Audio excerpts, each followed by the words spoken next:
Number one, put God first.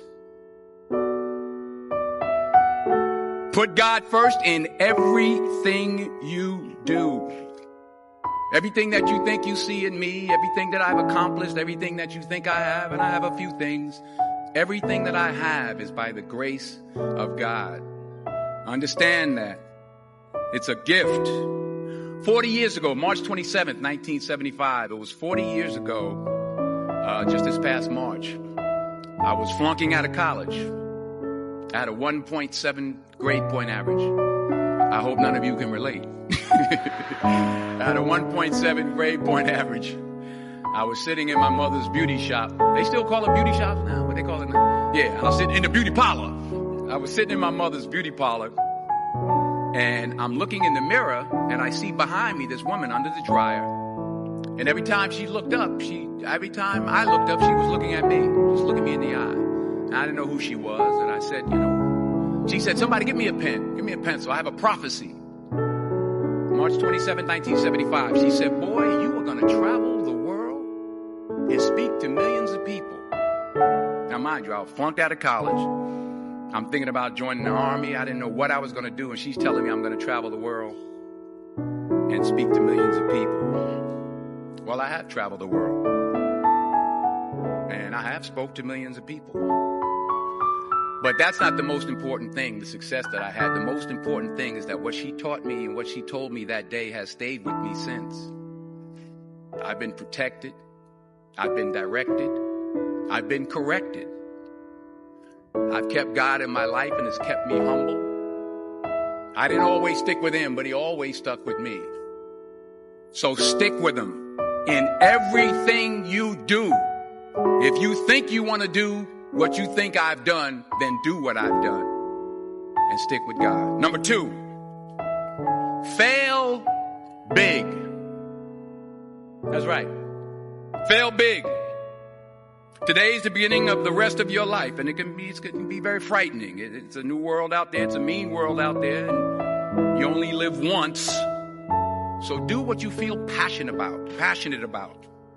Take chances professionally.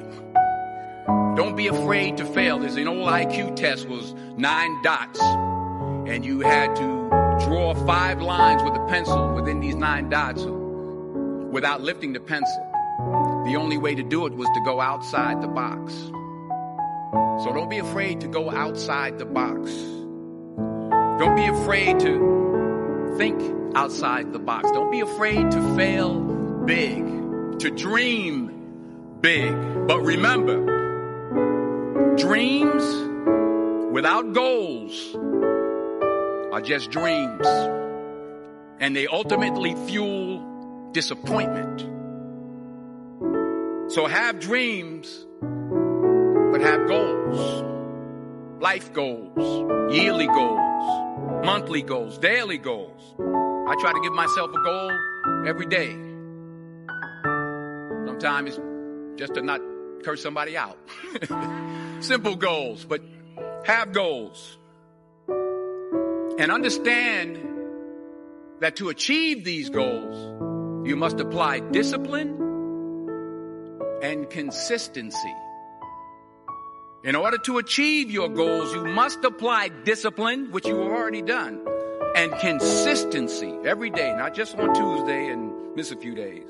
You have to work at it every day. You have to plan every day. You've heard the saying, we don't plan to fail, we fail to plan.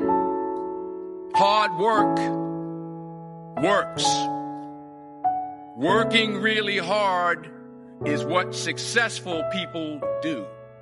And in this text, tweet, twerk world that you've grown up in, remember, just because you're doing a lot more doesn't mean you're getting a lot more done.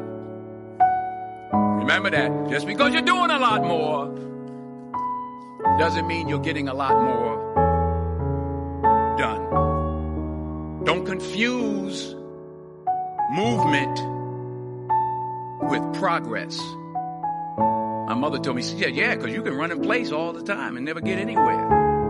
So continue to strive, continue to have goals, continue to progress. Number 3, you'll never see a U-Haul behind a hearse. I'll say it again. You'll never see a U-Haul behind a hearse. I don't care how much money you make, you can't take it with you. And it's not how much you have. It's what you do with what you have. We all have different talents. Some of you will be doctors, some lawyers, some scientists, some educators, some nurses, some teachers. Yeah, okay. Some preachers. The most selfish thing you can do in this world is help someone else.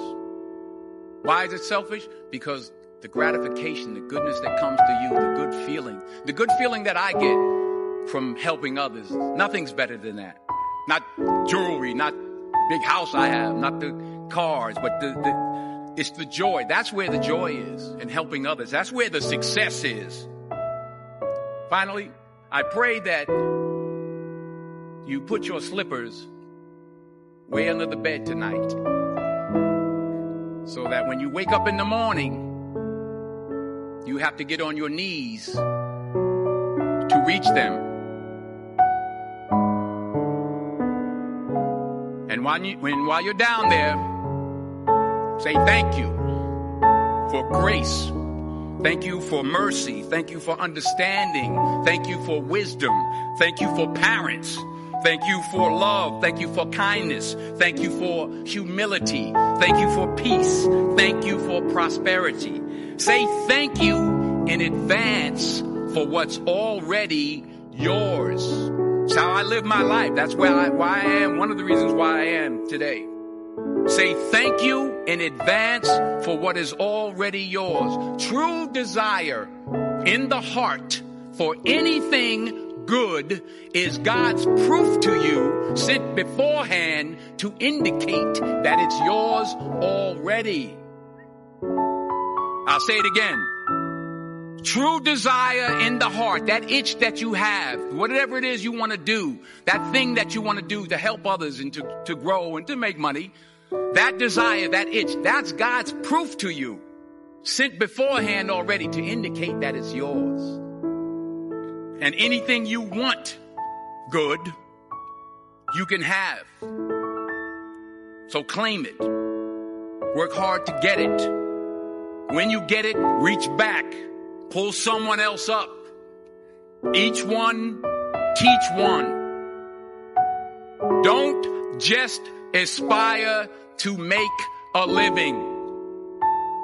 Aspire to make a difference.